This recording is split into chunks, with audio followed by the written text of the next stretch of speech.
Hi, this is Anna Hackman from Green Talk, and I'm starting a new series called The Green Girl Next Door. It's about women doing extraordinary things for the planet. It may be somebody who you don't even know about living right next door to you. And today, my first guest is going to be Erin Barnes, and she's the co-founder and executive director of ioby. And you're probably going, ioby, what is ioby? Well, Erin, I'm going to give you the floor. What is ioby? Well, ioby stands for In Our Backyards and is a place where people who want to make change in their neighborhood go to find the resources and the people who can help them make that happen. So how does that all work? I mean, I have a project I want to do, I want to do a garden. How does ioby step in and make that happen? Sure, well, it's really easy. So you can just go to ioby.org, you log in and you post your project idea.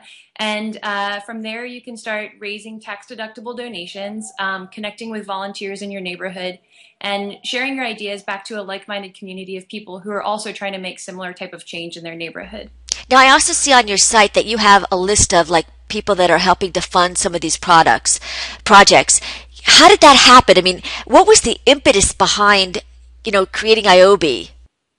Yeah, I mean, so myself and my two co-founders, Brandon and Cassie, we all met when we were in forestry school together, and we wanted to make it easy for people to do something to help global environmental issues. So we know that people care a lot about issues like climate change, but it isn't very easy to get involved and feel like you're doing something meaningful, right? Like you can change your light bulbs, you can start shopping with a canvas bag, but many of those actions just sort of like end just as soon as they've begun. And we wanted to make it easy for people to get connected to things that were local, that were tangible, that were fixable, and most importantly, that connected them to other people. And so there's all these people out there with like the willingness to pay to have something be greener, right? We all know that the organics market is huge right now. But we thought that people might want to take that $10 that they might be spending on an eco product and maybe make it an investment in their neighborhood. So that means that I can go on your site and donate if I want to invest in my neighborhood.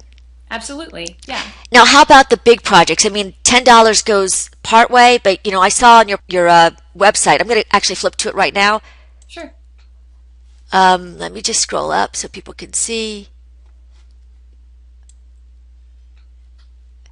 There's 132,000 of dollars that you've raised for 86 projects. I mean, that's pretty impressive.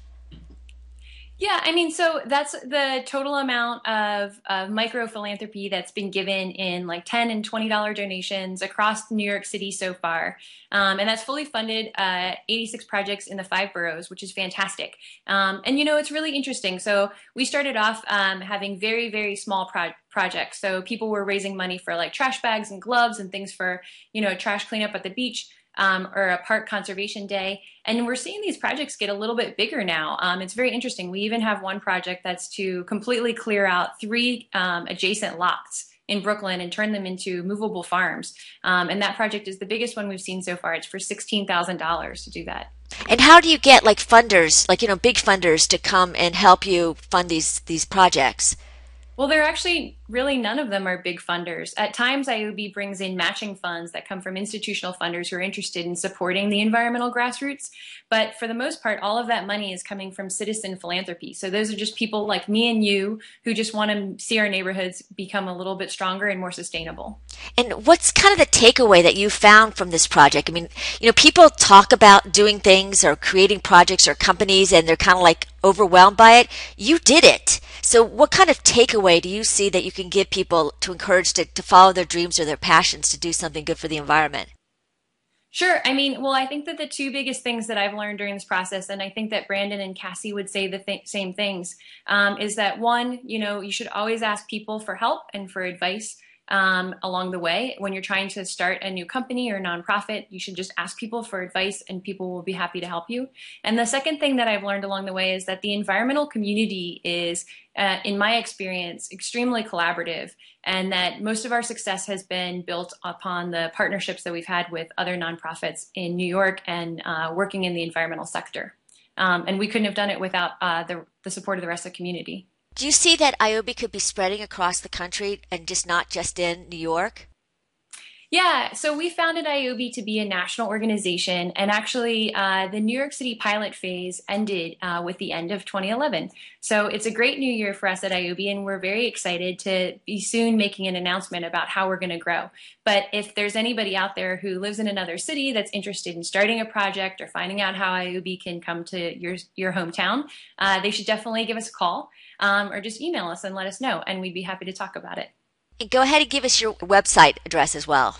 Sure, it's ioby, which is spelled IOBY, like in our backyards.org. And you can come visit us anytime, and you can always shoot us an email. All of our contact information is all over the site. And give us your slogan. Sure, it's a microfunding platform where environmental ideas come to life block by block. Thank you, Erin, so much. It is so inspiring to meet someone who's just taken the bull by the horns and created small changes that are going to make big waves. It was a pleasure talking to you today. You too, thanks for having me.